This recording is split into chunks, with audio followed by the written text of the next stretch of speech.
This, ladies and gentlemen, is my little brother, Hey everybody, Ronnie Smith. pleasure to meet you all. Yeah, this is him. I know we're both handsome. He's a Beautiful. 9.5, I'm a 10. It runs in the family. You know what I'm saying? You reckon? Today, I'm spoiling my best man, Ronnie, and and also my brother. And he don't know where we're going. I don't. I'm looking forward to it though, I'm excited. But it's going to be fun. Let's get to it. Come on. So, Ronnie's just said, is this what I think it is? Where do you think it is? Is this golf? Is this top golf? Oh, let's see. I'm seeing that massive fence up there. I was saying yesterday, I wanted to go find a pitch and putt. Love playing golf. Yes. Yeah, it was between this and getting an actual, going to an actual golf course, but I was like, this is actually going to be more fun. Get in. I'm actually gassed for this. I've just seen the stands. The nets? Yeah. Yeah. Oh man, it's Yeah. really cool. Yeah. Woohoo!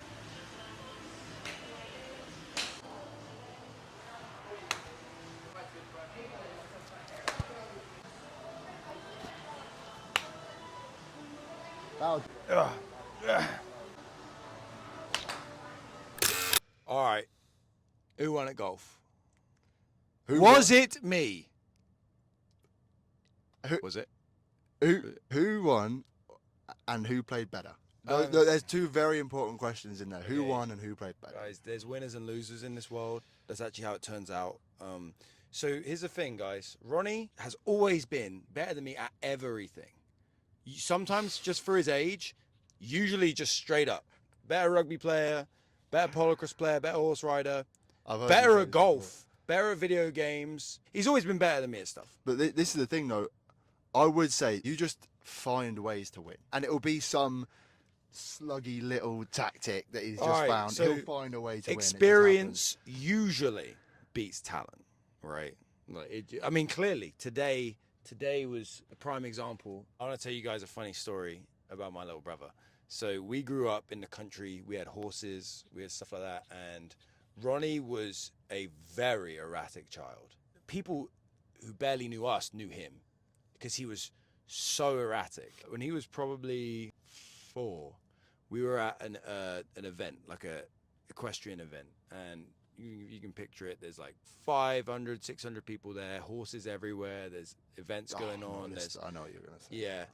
And we could not find Ronnie. Bear in mind, he's just gone past being a toddler. He's 4, so he's still running around. He's little. Can't find him. Everybody knows who Ronnie is, so they're literally shouting out on the tannoy, on the mics, like, has anybody seen Ronnie Smith? Has anybody seen Ronnie? Ronnie, if you can hear this. That was quite a regular thing, Mum. If you can hear, yeah, Ronnie used to get lost a lot. And I remember I'm looking for him, and I found him in a dumpster eating food. Eating cold chips, which is fries. He would eat anything. I remember he tipped over a bucket of horse food. It's called sugar beet. He tipped over a bucket of horse food, and it was like everywhere. And he did it on purpose. He was being bad. And my mum said to him, you're going to clean that up. I'm coming back in 5 minutes. If you haven't cleaned that up, you better have eaten it. That better not be on the ground. We came back 5 minutes later. I came back with my mum, and we just see Ronnie. He's like, oh. And he has sugar beet all over his. He's just been eating the horse food. Like, there's like scoffing it. Just like eating it, like going crazy. I remember being a kid and just being like, yeah, I'm gross. Like, nah, I love it. That's my thing. Yeah. And I just used to Gremlin. We grew up pretty feral, though. I Yeah, will say we this. did, we grew up with, very few things were off the table, man. I used to get like obsessed with things, and I used to go through like phases, like be Spider-Man or whatever. There was just one point when I was young, and I just loved the WWE. I just loved it, and in particular, the Ultimate Warrior. And I remember sticking on these white briefs and like spiking up my hair. I think I just loved him because he was feral as well. He's this thing where he'd like run up to the ropes on his walkout, and he's like on the ropes, like frigging around. And I remember running into my brother's room, just like opening the door, running around, just going crazy, like swinging my hands around.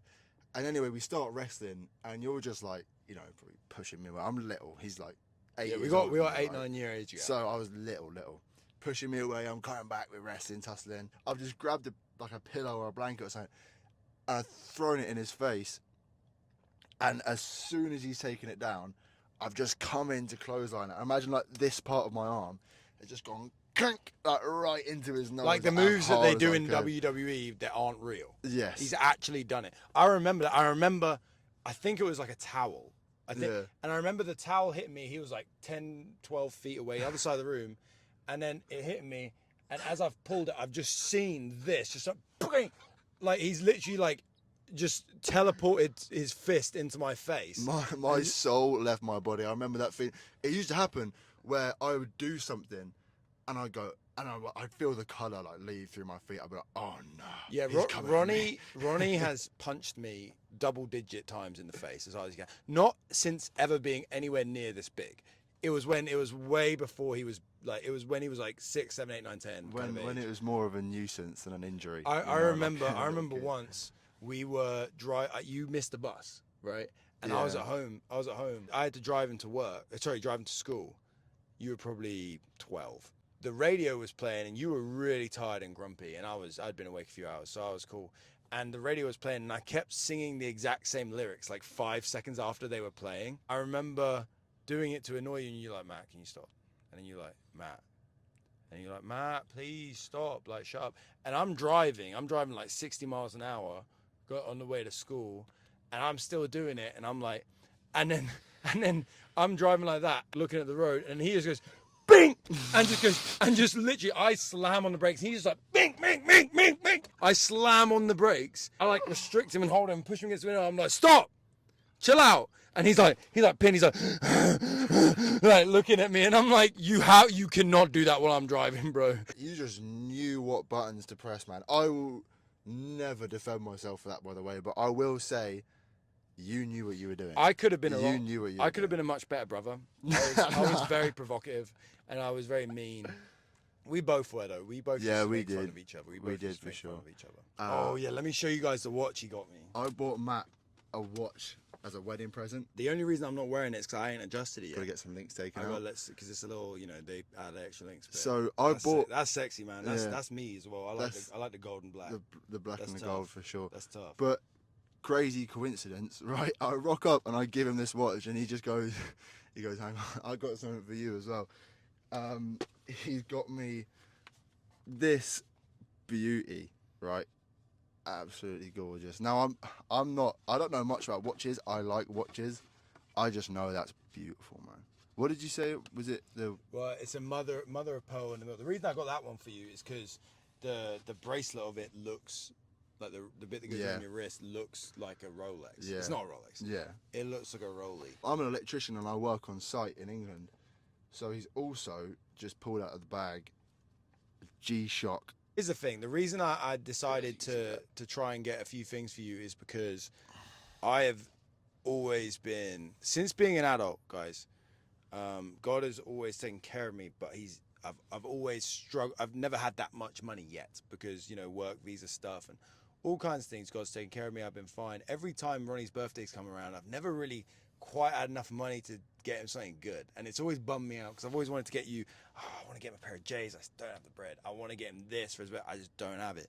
And this year I had a little bit to spend. So I was like, let me try and get him something that I think he'll like. I loved it, man. I love it. Yeah, man. So I also gave him something else. So when I left England for America to go play D1 college rugby in Cleveland, Ohio, of all places, Ronnie gave me this book.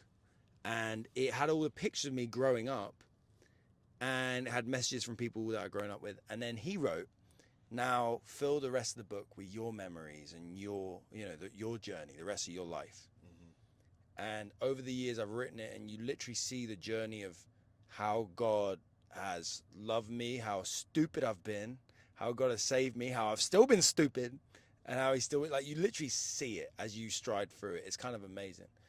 And I'm so glad Ronnie gave that to me. I'm so glad that he did that. It was such a thoughtful thing at 9 years old that he gave me. It's so wild. 10 years later, he's a little older than I was. I was 17, 18. He's 19, turning 20. But because we're not 10 years apart. But it's about the right time. I decided to give him the same thing, to make one. And I made it like a kind of goofy looking book so he wouldn't lose it. I love it, man. I think it's cool. I think it represents me as a person. You got he was such Buckethead. For all you Matthew SBG hardcore fans, I'm going to give you an exclusive. Matt's prom picture, right? And now ignore me in front of him going crazy. I didn't go to prom with anybody. I was chilling. But Don't tell me he doesn't look like Jim Halpert, by the way, for all you Office fans.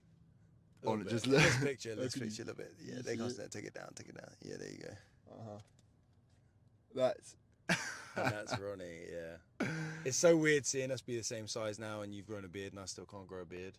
When you I don't. This is not a beard. the two of us in 2018. Yeah, I love you, man. I'm proud of you. I love you I'm too, bro. so glad God gave you to me as my brother. I'm so glad that you're somebody who has my back. I'm so glad that you've grown up, and I love you, mate. And I'm always here for you. I love you, man. I want to thank you for being a role model. And to all of you guys watching, I want to thank you all, because I'm telling you, I watched him when you started your YouTube, and it would be like, yo, I got 2 subscribers today. You know what I mean? Yeah. And then now you just kept going, and Matt said, he goes, I'm just going to keep going, just see what happens. Just keep going, videos keep churning out. You know, it's not an accident that you've got the subscribers that you have, and I'm sure in enough time you'll be doubled.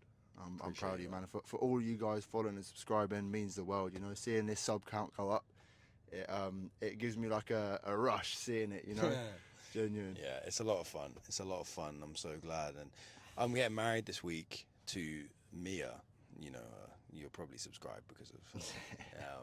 You see the view spikes when Mia's in the video. Literally, I don't blame you. She's so beautiful and sweet and just lovely. Yeah, Ronnie's been awesome. I couldn't have asked for a better best man to be at my wedding. I can't wait to have him by my side. Look at you. Looking forward to giving a speech for 300 people, mate. Good luck with that. I love you, bro. Yeah, I love you too, man. All right, that's about it. We're going to wrap it up? Yeah, we're good. All right. Peace out, y'all. Cheers for watching.